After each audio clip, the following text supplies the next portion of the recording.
সম্মানিত হাজিরিন, আমরা সকলে সুস্থ অবস্থায় নিজেদের সুস্থ পেতে পেরেছি। এই জন্য আবারও বলে আলহামদুলিল্লাহ। কারণ সুস্থতা আমাদের জন্য অনেক এটা আমরা যখন বুঝতে পারি যখন তখন অসুস্থ হয়ে যায়। সম্মানিত হাজিরিন,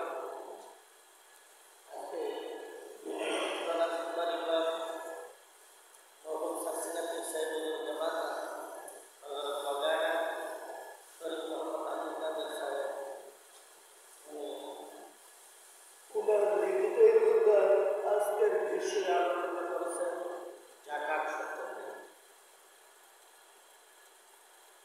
আমি আপনাদের সম্মুখে জাকাত সম্পর্কে কোরআন হাদিসের উদ্ধৃতি তুলে ধরে দুই কথা আলোচনা করার জন্য চেষ্টা করব ইনশাআল্লাহ।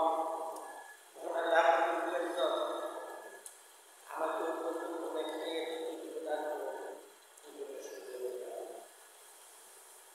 সম্মানিত হাজিরিন, এখন আমি সর্বপ্রথম পবিত্র কালামুল শরীফ থেকে কোরআনের আয়াত তিলাওয়াত করেছি। আয়াতটি হচ্ছে বিসমিল্লাহির রহমানির রহিম, والذين يكنزون الذهب والفضة ولا ينفقونها في سبيل الله فبشرهم بعذاب أليم يوم يحمى عليها في نار جهنم فتقوى بها جباههم وجنوبهم وظهورهم هذا ما كنزتم لأنفسكم فذوقوا ما كنتم تكنزون. এই আয়াত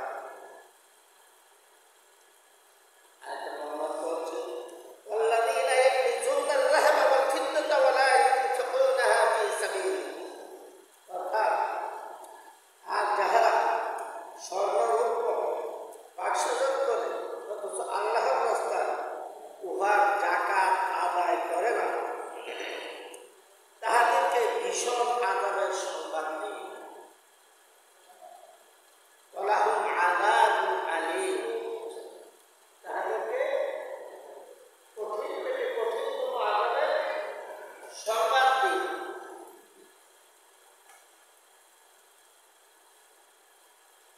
يوم يحمى عليها في نار جهنم فتقوى بها جباههم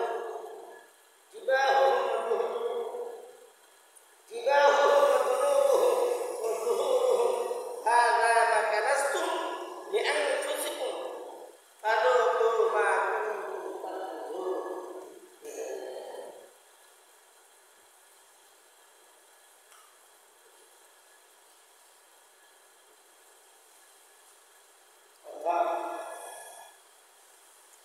কিয়ামতের দিন ওই সকল স্বর্ণরৌপ্য দুজকের আগুনে গরম করিয়া, ওই সকল স্বর্ণরৌপ্য আমরা যাহা জমা করে রেখে দিয়েছি,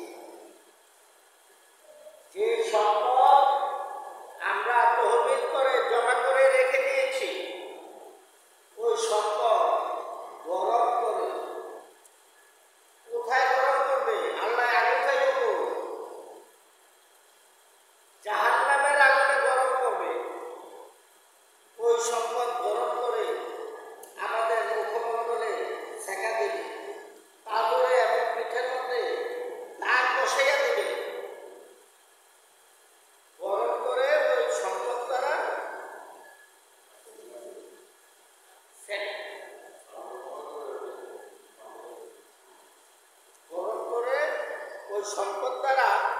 সেঁকা দিবে, মানে আমাদের মুখে, পাঁজরে, পিঠে, রানে গরম করিয়া সেঁকা দিয়া দাগ বসাইয়া দিবে।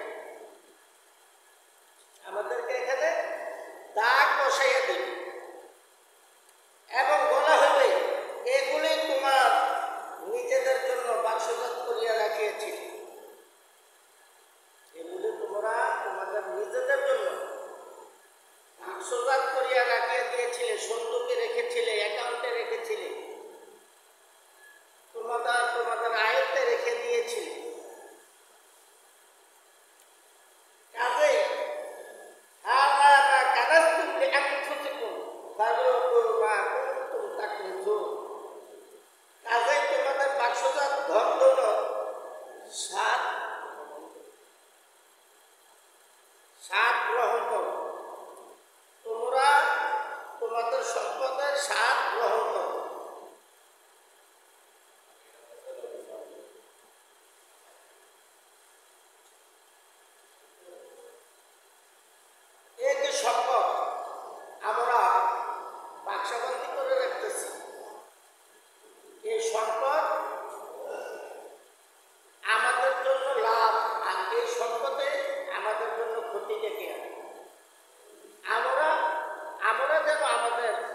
ক্ষতি ডেকে না, আমরা আমাদের ক্ষতি ডেকে আনলে এটা আমাদের জন্য অসুবিধা।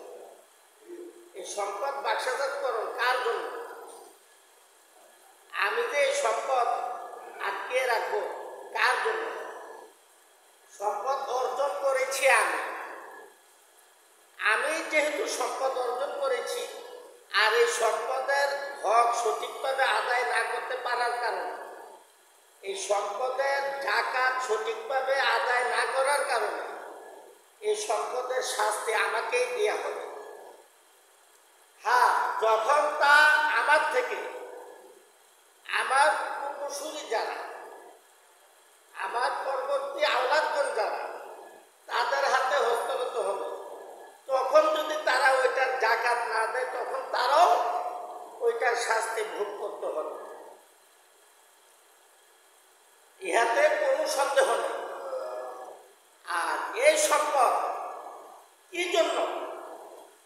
আমি আমার সন্তানের জন্য রেখে যাব, আমার বিবি বাচ্চার জন্য রেখে যাব, কিন্তু এই সম্পদ রেখে গিয়ে আমি কবরে চলে যাব, আমি শাস্তি ভোগ করব। এই জন্য আমাদের উচিত আমরা যেন এই সম্পদের সঠিক ব্যবহার করি। সঠিক ব্যবহার হচ্ছে জাকাত ফরজ হইলে জাকাত আদায় করা। বর্তমান বাংলাদেশে 52.5 তোলা রৌপ্যের দাম হচ্ছে প্রায় 40,000 টাকা, সামান্য প্লাস মাইনাস প্রায় 40,000 টাকা। 7.5 তোলা স্বর্ণ অথবা 52.5 তোলা রূপা। এখন 52.5 তোলা রূপার দাম যদি হিসাব করে, তাহলে আমাকে জাকাত দিতে হবে।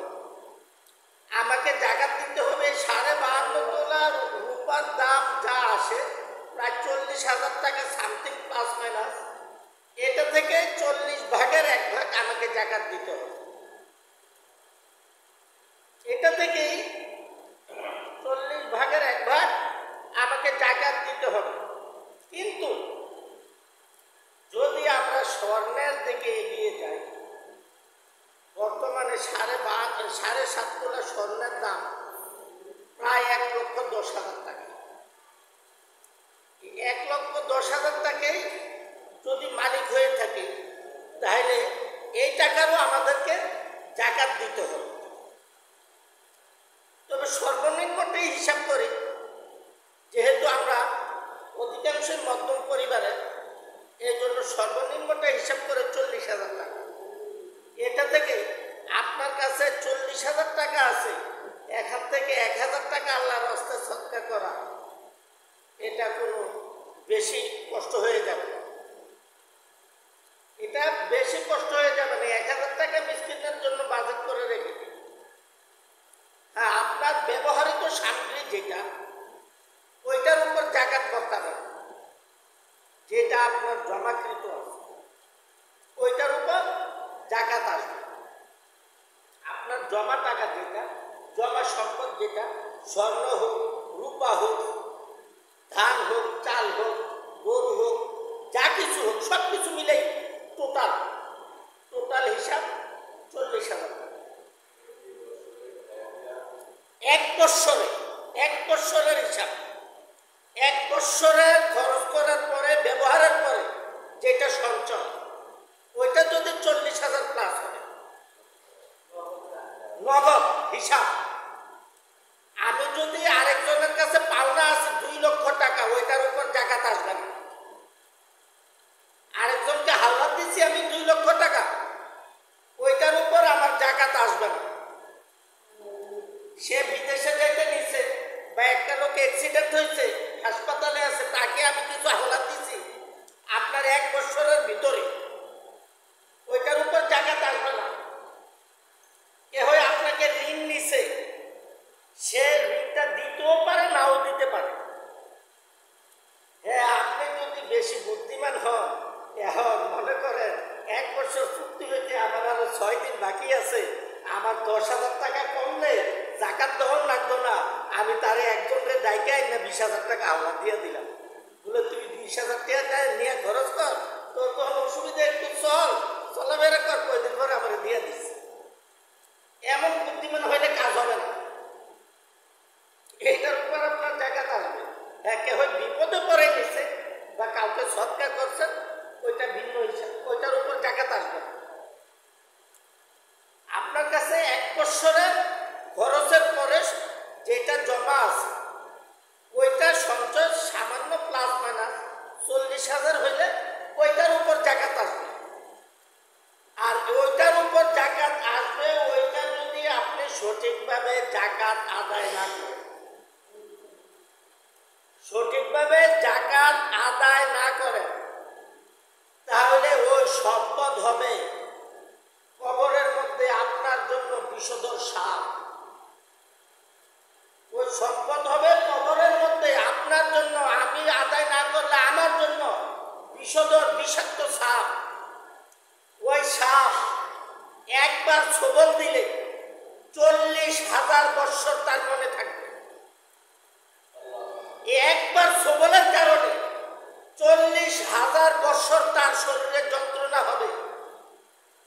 কিন্তু বড়ই আফসোস, বড়ই পরিতাপের বিষয়, আর মৃত্যু হবে না। সাপে যদি 1000 ছোবলও মারে, আপনার আমার আর মৃত্যু হবে না। মৃত্যু দুনিয়া থেকে যে মৃত্যু হয়েছে ওই মৃত্যুই শেষ। আমরা পূর্বে মৃত ছিলাম।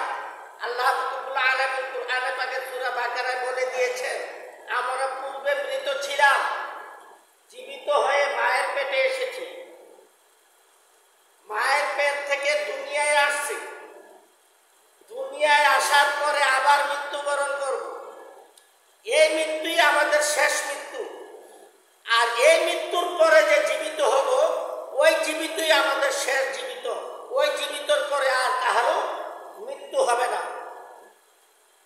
হ্যাঁ, এখন বলতে পারবেন, হুজুর আল্লাহ তো হাসরের মাঠে হিসাব নেবে, কিয়ামতের পরে হাসর কায়েম হবে, আর হাসর কায়েম হওয়ার পরে হিসাব নেবে। তো এর আগে আমাদেরকে কেন কবরের শাস্তি ভোগ করতে হবে? এই প্রশ্নের উত্তরে বলবো, দুনিয়াতে আপনি যদি ভালো কাজ করে থাকেন, আপনার মৃত্যুটাই হবে ইমানদারের মৃত্যু। আপনার মৃত্যুটাই ইমানদারের লক্ষণ, ইমানদারের আলামত। আমি আজকে শুনতে পাইছি, আজকে অল্প কিছুক্ষণ আগে শালদা নদীর রেল স্টেশন, সামান্য আগে পরে একটা লোক ট্রেনের সাথে ধাক্কা খেয়ে মারা গেছে। আজকের খবর আমি শুনতে পাইছি, সত্য কি মিথ্যা আমি জানি না, আমি শুনতে পাইছি ট্রেনের সাথে ধাক্কা খেয়ে মারা গেছে। মারা গেছে এই যে লোকটা মারা গেছে, তার এই মৃত্যুটা শহীদি মৃত্যু, তার এই মৃত্যুটা শহীদি মৃত্যু। 9টা মৃত্যুকে আল্লাহ রাব্বুল আলামিন শহীদি মৃত্যু হিসেবে ঘোষণা করেছেন। এই 9টার মধ্যে তার এই একটা মৃত্যু, এই মৃত্যুটাও শহীদি মৃত্যু। আল্লাহ কবুল করনেওয়ালা, আল্লাহ তাকে মাফ করনেওয়ালা। তার সামান্যতম পুঁজি যদি থাকে, সামান্যতম ঈমান যদি তার মধ্যে থাকে, এই সামান্যতম ঈমানের কারণে এই লোকটা আজকে পরপারে পাড়ি জমাইতেছে, আর এই লোকটাই আজকে জান্নাতের মালা গলায় দিয়ে জান্নাতে পৌঁছে যাবে। ইহাতে কোনো সন্দেহ নেই, হাসতে হাসতে বেহেশতে চলে যাবে।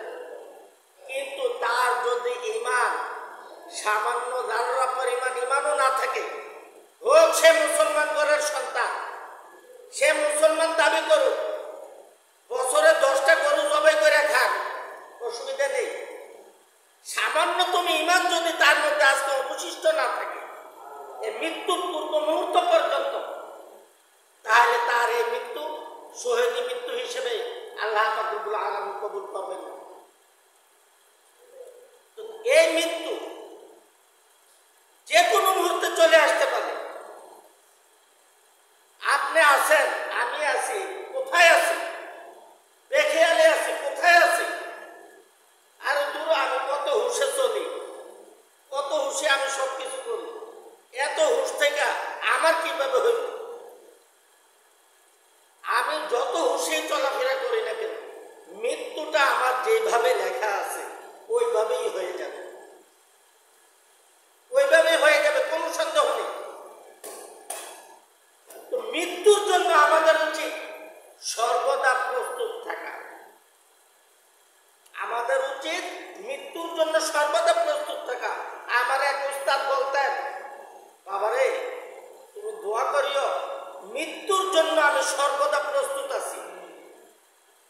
আল্লাহ যদি এই মুহূর্তে আমাকে নিয়ে যেতে চান, আমার কোনো অসুবিধা নাই, আমার কোনো আফসোস নেই, আমার এমন কোনো কাজ নেই যে এই কাজটা আমাকে দুনিয়ায় করে যেতে হবে। আমি প্রস্তুত আছি, আমি সর্বদা মৃত্যুর জন্য প্রস্তুত আছি। তুমিও সর্বদা মৃত্যুর জন্য প্রস্তুত থাকো। একটা লোক এ কথা কখন বলতে পারে যে মৃত্যুর জন্য আমি সর্বদা প্রস্তুত আছি? তাকে ওইভাবেই হতে হবে, ওইভাবে আপনাকে আমাকে সকলকে প্রস্তুত দিতে হবে। আমরা প্রস্তুত থাকতে পারলে যে কোনো মুহূর্তে আমাদের মৃত্যুটা ইমানে হালতে মৃত্যু হবে।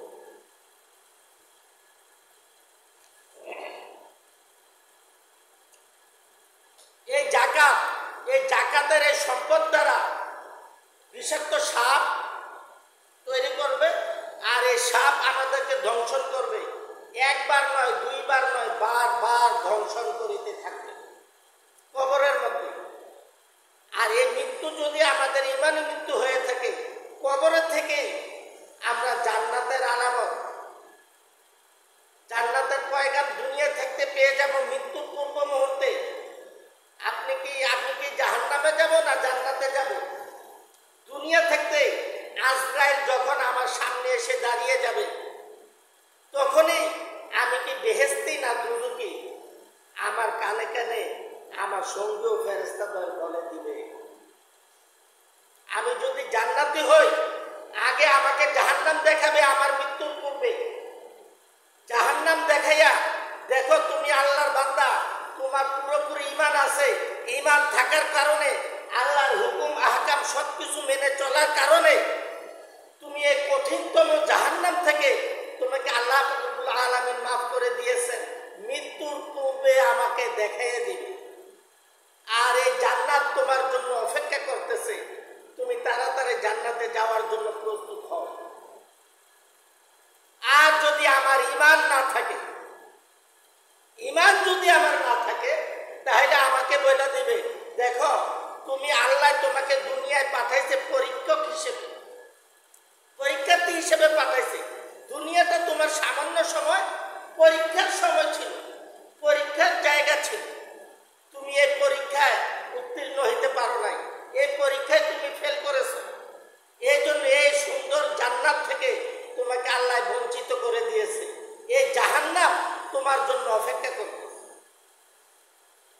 এই জাহান্নাম তোমার জন্য অপেক্ষা করতেছে। তুমি তাড়াতাড়ি করে জাহান্নামে যাওয়ার জন্য প্রস্তুত হও। কিন্তু বড় আফসোস, তখন আপনি আমি যত তবে করি, আর কোনো তওবা কবুল হবে না। আর কোন রকম কোন তওবা আপনার আমার কবুল হবে না। এজন্য আপনার আমার উচিত আল্লাহর জন্য প্রস্তুত থাকা, মৃত্যুর জন্য প্রস্তুত থাকা সর্বদা। পাশাপাশি আমাদের যে সম্পদ, এই সম্পদের হক, এই সম্পদের যাকাত সঠিকভাবে আদায় করা।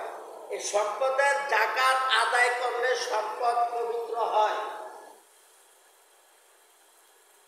অল্প কিছুদিন আগে, এখন থেকে প্রায় 5 থেকে 7 বছর আগে সরকার ঘোষিত একটা কথা হয়েছিল, কালো টাকা সাদা করার নিয়মাবলী। কালো টাকা অর্থাৎ অবৈধ টাকা কিভাবে বৈধ করবে, ওইটা একটা ঘোষণা হয়েছিল। আর আল্লাহ রাব্বুল আলামিন এখানে বলে দিয়েছেন যাকাত। যাকাত দিলে আপনার কাছে যে সম্পদ আছে, আপনার সম্পদটা বৈধ হবে। বৈধ হবে বলতে পবিত্র হবে। আপনার সম্পদ হবে পবিত্র, আপনার সঠিকভাবে যাকাত আদায় করা উচিত। কিন্তু আমরা যে যাকাত আদায় করি রমজান মাসে, আমরা কিভাবে আদায় করি? আমরা যাকাত আদায় করি পুরুষ মহিলা সবাইকে ডেকে দেই অমুক দিন আমি জাকাত দেব, সবাই আসে আমার বাড়ির সামনে লাইন ধরে দাঁড়িয়ে যায়। মহিলাদেরকে একটা করে কাপড় দিয়ে দেয়, পুরুষদেরকে একটা করে লুঙ্গি দিয়ে দেয়। এটা জাকাত না। এইভাবে জাকাত হবে না, জাকাত আদায় হবে না। জাকাত আদায়ের জন্য রমজান মাস শর্ত নয়। জাকাত এইভাবে আদায় হবে না। জাকাত আদায় করতে হবে আপনাকে টাকা দিয়ে। টাকা দিয়ে জাকাত আদায় করবেন।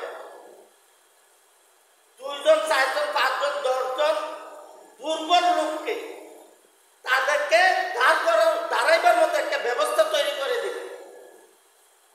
তারা যেন ইনকাম করে খেতে পারে, তারা যেন আগামী বছর আর আপনার নিকট জাকাত নিতে না আসে, এমন ভাবে তাদেরকে তৈরি করে দেওয়া। এমন ভাবে যদি আপনি 2 জন 4 জন 10 জন লোককে দাঁড় করিয়ে দিতে পারেন, তাহলে আপনার জাকাতটা সঠিকভাবে আদায় হইল। আপনি মনে করতে পারেন যে আপনার জাকাতটা আদায় হইল, কারণ গতবার যে 10 জনকে দিচ্ছেন ওই 10 জনের একজনও আজকে এখানে নাই, তাহলে আপনার জাকাত আদায় হয়েছে। ওই 10 জনের 10 জনে যদি আবার হাজির হইল, তো আপনি কিসের জাকাত দিলেন? তোর দাদাই খাইছে আমার দাদা থেকে, তোর বাপে খাইছে আমার বাপে থেকে, তুই খাবি আমার থেকে, তোর পোলা খাইব আমার পোলা থেকে। না, এটা হবে না। তাকে দাঁড়াইবার মতো, তাকে ইনকাম করার মতো একটা ব্যবস্থা তৈরি করে দেব, তাইলে আপনার জাকাত আদায় হবে। আর আমরা রমজান মাসে ফিতরা আদায় করি, ফিতরা আদায় করি টাকা দিয়ে। ফিতরার উচিত হচ্ছে খাবার, ঈদের দিনের খাবার দ্বারা ফিতরা আদায় করে। ওইগুলো পরে আসবে। ফিতরা এখন জাকাত, এই জাকাত আপনাকে আমাকে সঠিকভাবে আদায় করতে হবে। এই জাকাতের সম্পদ যেটা, এটার যে কতটা দুর্গন্ধ, যেমন ভালো জিনিস ফসলে খাওয়া যায় না, মাংস ফসলে নাকের ধারে দিয়েও নেওয়া যায় না, ভর্তা ফসলে খাওয়া যায়। ভর্তা ফসলে খাইতে অসুবিধা হয় না, একটা ডিম ফসলে দুর্গন্ধে ঘরে থাকা যায় না, এত দুর্গন্ধ। কারণ ভালো জিনিসের ফসা গন্ধটাও বেশি। এই জন্য আপনার যেহেতু সম্পদ বেশি, আপনার জাকাত আদায় করা, জাকাতটা সঠিকভাবে আদায় করে। আল্লাহর এক বান্দা, এক সাহাবা হযরত আবু বকর সিদ্দিক রাদিয়াল্লাহু তাআলা আনহুকে গেলেন, হুজুর কি আমার নিকট 20 টাকা আছে, 20 টাকার জাকাত কত টাকা আদায় হবে? হুজুর বললেন, নবীজি সাল্লাল্লাহু আলাইহি ওয়াসাল্লাম দুনিয়ায় নেই। হযরত আবু বকর সিদ্দিক রাদিয়াল্লাহু তাআলা আনহু, উনি ছিলেন তখনকার আমিরুল মুমিনিন, অর্থাৎ তখনকার মুসলমানদের খলিফা, মুসলমানদের প্রতিনিধি। উনি ইসলামের সর্বপ্রথম খলিফা। উনি বললেন, তোমার কাছে যদি 20 টাকা থাকে, তোমার উপর জাকাত ফরজ হইল 20.5 টাকা, অর্থাৎ 50 টাকার পর 20 টাকার পরে আরো অতিরিক্ত 50 পয়সা। তখন আল্লাহর ওই বান্দা, ওই সাহাবা বললেন, হুজুর আমার কাছে আছে 20 টাকা, জাকাত ফরজ 40 ভাগের 1 ভাগ, তাহলে আমি 20 টাকা থাকলে আমি 20.5 টাকা জাকাত দিব কিভাবে? আবু বকর সিদ্দিক রাদিয়াল্লাহু তাআলা আনহু বললেন, তোমার নিকট 20.5 টাকা জমলো কেন? এর আগে কি তুমি সদকা করার জন্য জায়গা পাও নাই? দান করার মতো কোনো জায়গা পাও নাই? জমলো কেন তোমার কাছে 20.5 টাকা? এই জন্য তোমাকে জাকাত দিতে হবে 20.5 টাকা। আর আমিরুল মুমিনিন যেটা হুকুম করছেন, এটাই ওয়াজিব হয়ে গেছে, এই 20.5 টাকাই তাকে জাকাত দিতে হবে। তদুপরি উনি 20.5 টাকা ওই বছরের জন্য জাকাত দিলেন। এরপরে উনি বললেন, হুজুর আমার কাছে আর কখনো 20 টাকা জমবে না, 20 টাকা আর জমবে না। এখন থেকে প্রায় 1500 বছর আগে, তখনকার সময়ে সৌদি টাকায় 20 দিরহাম, চিন্তা করেন তখনকার সময় কত টাকা ছিল, প্রায় 1500 বছর আগে। এই যে আমাদের অবস্থা, আমাদের অবস্থা থেকে আমরা অনেক দূরে সরে আছে। আমরা আসলে হিসাবে করি না আমাদের সম্পদ কি পরিমাণ আছে, এটার উপর জাকাত আসে কিনা, এটার উপর জাকাত ফরজ হয়েছে কিনা আমরা চিন্তাও করি না। আমরা কারো কাছে বুঝার জন্যও যাই না। হুজুরে কইছে, হুজুরের কথা হুজুরের মসজিদ পর্যন্ত এগুলো থাকে। হুজুরে কয় এটা কত কত এ কয় সবটি হইনা ভাড়া যেত। এই হয়েছে আমাদের বর্তমান অবস্থা। হুজুরে তো হুজুরের কথা কয় না, হুজুরের আব্বার মুখের কথা কয় না, পীর সাহেব হুজুরের কথা কয় না, হুজুরের ওস্তাদের কথা কয় না। হুজুরে কইতেছে কোরআনের কথা, হাদিসের কথা। আপনার নিকট যা থাকবে তা থেকে 40 ভাগের 1 ভাগ 1 বছর খরচের পরে যে সম্পদ জমা হবে ওইটার মধ্যে 40 ভাগের 1 ভাগ আপনাকে জাকাত আদায় করতে হবে। আর জাকাত আদায় করলে, সঠিকভাবে জাকাত আদায় করলে আপনার সম্পদ বেড়ে যাবে। হযরত উসমান রাদিয়াল্লাহু তাআলা আনহু উনি গেলেন নবীজি সাল্লাল্লাহু আলাইহি ওয়াসাল্লামের কাছে। উসমানের নাম হচ্ছে উসমান গনি। গনি অর্থ ধনী। উসমান গনি। উসমান গনি হচ্ছে যুন্নুরাইন, অর্থাৎ নবীজি সাল্লাল্লাহু আলাইহি ওয়াসাল্লামের 2 মেয়ের জামাই। নবীজি সাল্লাল্লাহু আলাইহি ওয়াসাল্লাম বলছেন, আমার যদি আরেকটা মেয়ে থাকতো আমি ওই মেয়েটাকে হযরত উসমানের কাছে বিয়ে দিতাম। আল্লাহু আকবার, আল্লাহু আকবার। উসমান গেছে নবীজি সাল্লাল্লাহু আলাইহি ওয়াসাল্লামের নিকট, হুজুর কি আমার যে বিশাল পরিমাণ সম্পদ, আমি জানি না আমার কি পরিমাণ সম্পদ আছে, আমি এই সম্পদ কমাইতে চাই। নবীজি সাল্লাল্লাহু আলাইহি ওয়াসাল্লাম বুদ্ধি দিলেন, তুমি যদি তোমার সম্পদ কমাইতে চাও তাহলে তুমি ঘোড়ার উপর উঠে, উটের উপর উঠে খাবার খাও। হযরত উসমান রাদিয়াল্লাহু তাআলা ঘোড়ার উপর বসে, উটের উপর বসে খাবার খাওয়া শুরু করলেন। 1 সপ্তাহের মধ্যে নবীজি সাল্লাল্লাহু আলাইহি ওয়াসাল্লাম বললেন, এক মাস পরে তুমি তোমার সম্পদের রেজাল্ট আমাকে দিবে। হযরত উসমান গনি রাদিয়াল্লাহু তাআলা 1 সপ্তাহ পরে নবীজি সাল্লাল্লাহু আলাইহি ওয়াসাল্লামকে বললেন, হুজুর তো কি 1 মাস পরে তো অনেক দূরে, গত 1 সপ্তাহ আগে যে পরিমাণ সম্পদ ছিল এর প্রায় 3 গুণ সম্পদ এখন আমার। আমি প্রায় 3 গুণ সম্পদের মালিক হয়েছি এখন। নবীজি সাল্লাল্লাহু আলাইহি ওয়াসাল্লাম বললেন, তোমাকে বলেছি উটের উপর খাবার খাইতে, ঘোড়ার উপর খাবার খাইতে, তুমি কি খাও নাই? উসমান গনি বললেন, হুজুর আমি অবশ্যই খাইছি। আপনি বলার পরে এক বেলার খাবারও আমি নিচে জমিনে বসে খাইনি। তো নবীজি সাল্লাল্লাহু আলাইহি ওয়াসাল্লাম বললেন, তোমার খাবার যে উপর থেকে নিচে পড়ে গিয়েছে, এই খাবার কি করেছো? উসমান গনি রাদিয়াল্লাহু তাআলা বললেন, হুজুর এই খাবার তো আমি নিচে নেমে কুড়াইয়া ধুইয়া আবার খাইছি। আল্লাহ। তো নবীজি সাল্লাল্লাহু আলাইহি ওয়াসাল্লাম বলছেন যে আমি তোমাকে উপরে উঠে খাবার খেতে বলছি এই জন্য যে তোমার খাবারটা নিচে পড়লে নষ্ট হবে, অপচয় হবে। অপচয় হলে তোমার সম্পদ কমে যাবে। আর তুমি এটাকে অপচয় করো না, বরঞ্চ এটাকে কুড়াইয়া ধুইয়া পরিষ্কার করে আবার খাইছো। এই জন্য 1 সপ্তাহে তোমার সম্পদ 3 গুণ হয়ে গেছে।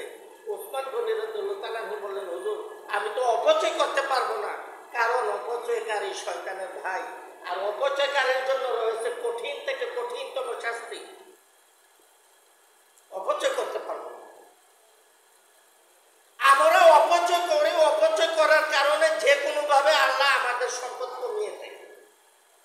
আর যারা অপচয় করে না তারা সম্পদ যদি সঠিকভাবে তার হক, সম্পদের হক আদায় করে তাহলে আল্লাহ তার সম্পদ বাড়িয়ে দেয়। লাইন শাকারতুম লাযীদান্নাকুম ওয়া লাইন কাফারতুম ইন্না আযাবি লাশাদীদ। অর্থাৎ যে ব্যক্তি আমার নিয়ামতের শুকরিয়া আদায় করে আমি তার সম্পদ আরো বাড়াইয়া দিই। ওয়া লাইন কাফারতুম ইন্না আযাবি লাশাদীদ। আর যে আমার সম্পদের নাশুকরি করে আমি তার থেকে আমার সম্পদ ছিনিয়ে নেই, এখানেই শেষ নয়, তার জন্য রয়েছে কঠিনতম শাস্তি। তো আমরা আমাদের যে যাকাত, আমরা আশা করি বুঝতে পারছি সবাই, যাকাত আমাদের সবাই যেন সঠিকভাবে জাকাতটা আদায় করার জন্য চেষ্টা করবো ইনশাআল্লাহ। মহান আল্লাহ আমাকে আপনাকে